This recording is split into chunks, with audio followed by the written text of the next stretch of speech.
Bonjour chers internautes, moi je suis Dr Diallo Sanata, je suis médecin. Je travaille dans une ONG de solidarité internationale qui est arrivée au Sénégal il n'y a pas longtemps. Et je suis dermatologue de formation, j'ai fait aussi la santé publique et je me suis trouvée ainsi propulsée dans la lutte contre les IST et le VIH-Sida. Donc aujourd'hui je réponds à la question, faut-il avoir des qualités particulières pour se lancer dans l'entrepreneuriat? Je réponds carrément bien sûr. Pour moi, pour pouvoir se lancer dans l'entrepreneuriat, il faut déjà savoir ce qu'on veut faire. Il faut avoir une vision. C'est vrai que quand on est là, on ne fait rien, on cherche toutes les solutions pour s'occuper. Mais si on veut fonder quelque chose, si on veut créer une entreprise, il faut d'abord savoir qu'est-ce qu'on veut faire, pourquoi on veut le faire, pour avoir quel résultat. Donc il faut avoir une vision. Il faut aussi oser. Il faut savoir perdre et savoir gagner. Parce que ce qu'on va entreprendre, on peut avoir des résultats comme ça peut échouer. Mais si ça ne marche pas, il faut se dire que l'échec est une opportunité pour rebondir. Il ne faut pas baisser les bras à la moindre tentative, à la moindre difficulté. Il faut être quelqu'un de persévérant, quelqu'un de tenace. Donc si on commence, si ça ne marche pas, il ne faut pas baisser les bras. Il faut rebondir, trouver toujours une solution. Il faut aussi chercher à profiter des expériences des autres. C'est très important. On a des gens qui ont déjà mené des activités qui nous intéressent. Il faut s'approcher de ces gens et apprendre de leur expérience. Comme on dit chez nous, quand vous voyez quelqu'un qui a réussi, c'est qu'elle a derrière elle une longue histoire. Et il faut toujours chercher à comprendre cette longue histoire qui peut être faite de haut et de bas. On ne peut pas se lancer dans une entreprise si on se décourage facilement.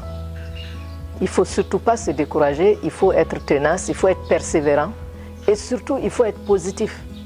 Si on est négatif, si à la moindre difficulté on dit ça y est, je ne suis pas fait pour ça, évidemment on ne pourra rien faire.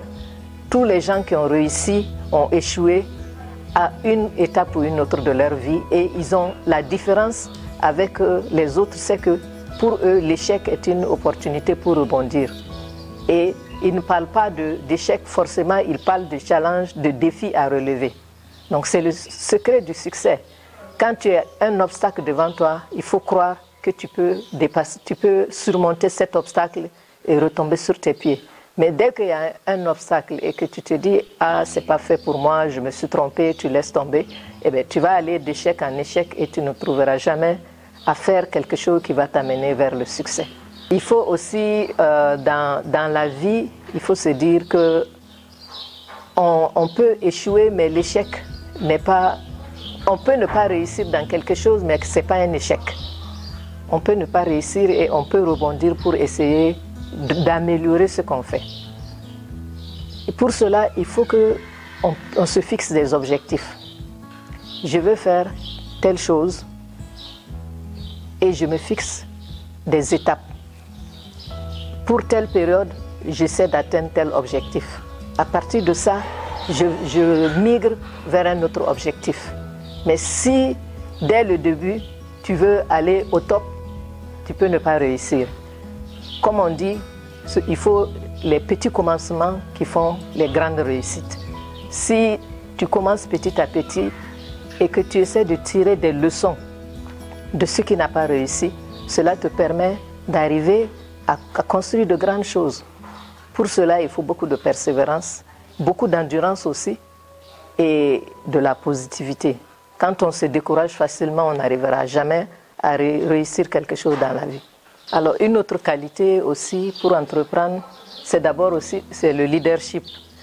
Dans mon expérience, j'ai fait une formation qui aurait pu me garder dans le même moule toute ma vie parce que je suis médecin. Mais je me suis formée. Il faut se former, de la formation continue. J'ai fait une spécialisation en dermato. Et après, en tant que dermato, j'ai été confrontée aux malades du sida. Et ce n'était pas mon expertise. Du coup, j'ai fait une autre formation en santé publique pour pouvoir mieux comprendre la problématique du sida et comprendre comment je pouvais aider les malades du sida. Pour dire que il faut toujours désirer s'améliorer. Il faut toujours chercher à faire davantage. Et le côté aussi qui m'a propulsé dans ma carrière, c'est mon caractère de leadership. Dans un groupe, j'ai toujours tendance à vouloir que les choses marchent, à vouloir encourager les autres et à booster les autres. Et ce caractère m'a valu d'occuper plusieurs postes de responsabilité. Quand j'étais dermato, j'ai été désignée pour diriger le programme national de lutte contre le sida de mon pays. Donc j'ai travaillé là-bas. Et après ce poste, j'ai été recrutée par les Nations Unies pour diriger un programme de santé sexuelle et reproductive des jeunes adolescents et aussi de lutte contre le VIH.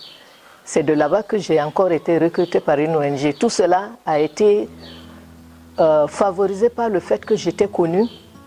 Je faisais beaucoup de plaidoyer pour ce groupe pour lequel je travaillais. Donc je me suis toujours battue pour faire entendre ma voix concernant vraiment la situation difficile des malades du sida. Et il faut avoir des idéaux dans la vie. Quand on veut gravir des échelons, il faut croire en ce qu'on fait. Et il ne faut pas lésigner sur les efforts pour se faire entendre. Il ne faut pas avoir peur de l'échec. Il faut toujours se battre pour pouvoir avoir des résultats.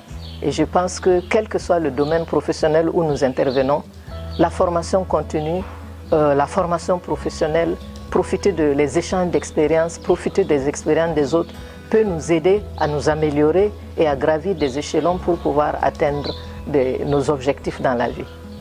Ok, pour terminer, je ne peux que vous encourager à toujours vous battre, mais surtout aussi à chercher l'innovation.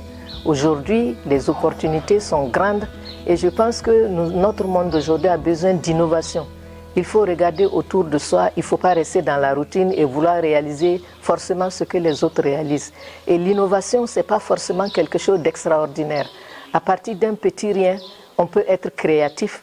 Comme disait Sankara, on peut libérer son génie créateur et faire d'un petit truc quelque chose de grand.